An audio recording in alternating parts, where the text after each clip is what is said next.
The mountain that remembers. The forest swallowed the road long before the girls reached the mountain. Pines pressed against the sky like black ribs, their shadows stretching long over the dirt path as Myra's car rumbled beneath them.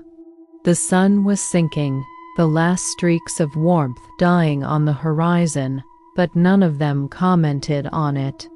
They sat in a thick silence broken only by the engine's tired growl. They told their parents it was one last camping trip before college. They told Anna the same, and Anna believed them. Anna always believed them. Her absence sat in the back seat, heavy as a fourth body, breathing coldly into their necks. The road opened into a clearing, the familiar one, where their tent poles were still hidden under a pile of stones from last summer.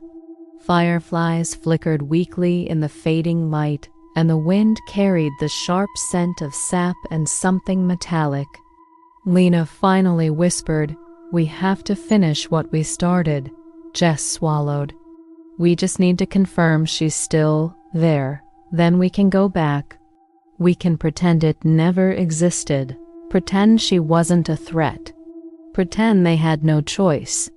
Myra stepped out first.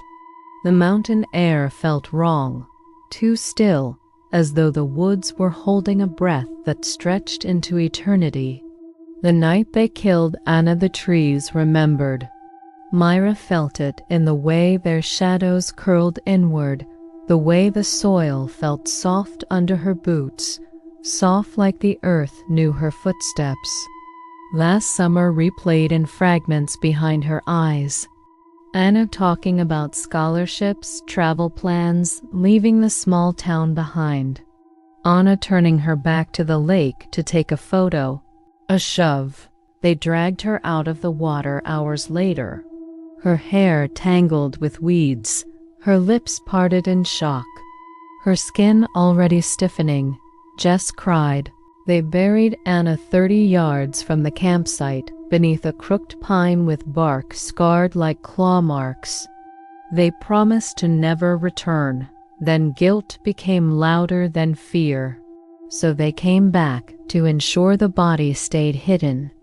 The forest breathes. The girls hiked deeper into the woods, flashlights trembling in their hands. Every branch snap made Jess jump. Every rustle made Lena choke back a whimper. "Stop panicking," Myra hissed, though her own heartbeat hammered wildly. "We check the grave, we leave," but the woods seemed wrong. The trees leaned in close, their branches bending unnaturally low, as though eavesdropping. When they reached the crooked pine, Myra froze so fast that Jess collided into her. The grave, not ruined by erosion. The earth around it was pulled upward in ragged curls, roots snapped and jutting like broken ribs. Lena backed away, shaking uncontrollably. The bottom wasn't smooth. It was imprinted with something unmistakable. Her voice broke. She climbed out. Jess turned in a slow, trembling circle. Where is she? Where did she go? The mountain wakes a rustle. Pale, flickering shapes between the trees. Hundreds, thousands. Layered together like a tapestry of shadows, human outlines with hollow eyes that gleamed faintly in the low light. They didn't move. They simply stood watching, still as gravestones. Her hair clung to her face in damp ropes. When she blinked, it was slow, deliberate, predatory. Lena shrieked. Jess stumbled backward, falling to her knees. The spirits behind her mirrored the motion in a slow, synchronized wave, a ripple of raised arms reaching. Why? Jess's voice cracked. Why are there so many of them? Anna tilted her head. Myra felt it instantly. The earth was loosening, warming, pulsing. All around them, the spirits stepped closer, their faces blank, hollow, wanting. The mountain had been feeding on its dead for centuries, and now it wanted fresh offerings. Mirror of the dead, Anna's gaze locked onto Myra, and it wasn't empty. It burned with something jagged and sharp, alive with a betrayal so deep it shredded the air between them. Her lips parted. Behind her, the spirits murmured as one, a low chorus that raised the hairs on Myra's arms. Myra turned and ran. Anna took another step, the air trembling around her. The ground split open beneath Lena's fleeing feet. She screamed as she was dragged down, her body swallowed by the earth as if it were water. Jess stumbled toward the path, only for the trees to twist inward, branches interlocking like skeletal fingers, blocking her escape.